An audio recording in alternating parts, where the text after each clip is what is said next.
So, pag-usapan natin kung saan papunta. Ayan, ano ba yung saan papunta tong mga pagninegosyo gamit ang AI?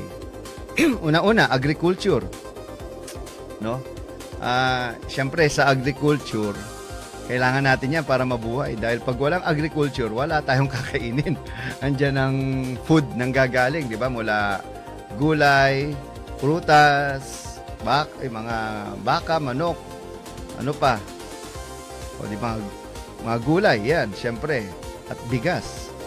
So, sa agriculture, magagamit mo ang AI sa smart farming. Yan, ngayon, mga drones na yung ginagamit, no? At AI para sa tamang pag-aani. Yan, lalong-lalo na sa programa mamaya kay Sir Kiko, Agri. Nag-guest na tayo dyan at doon pinag-usapan natin kung paano makakatulong yung AI sa pagsasaka. So, ano pa, yung mga predictive analysis. Yan, malalaman ng negosyo kung anong trend bago pa ito sumikat. Kasi ito ngayon, unlike before, nakikisabay tayo sa pagsikat ng ibang produkto. Ngayon, kaya mo na siyang unahan.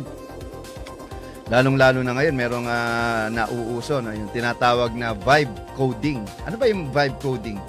Parang, di ba, imagine mo kung ikaw yung may vibe. Ano ba yung feeling mo?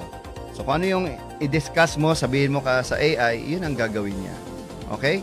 So, sa manufacturing, mas ligtas at mabilis na operasyon gamit ang AI machines.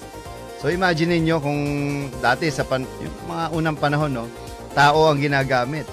Yun lang, talaga marami maapektuhan ng mga factory worker. But, I believe, mas magkakaroon ng mas mabilis na productivity. Alright, so marketing and sales.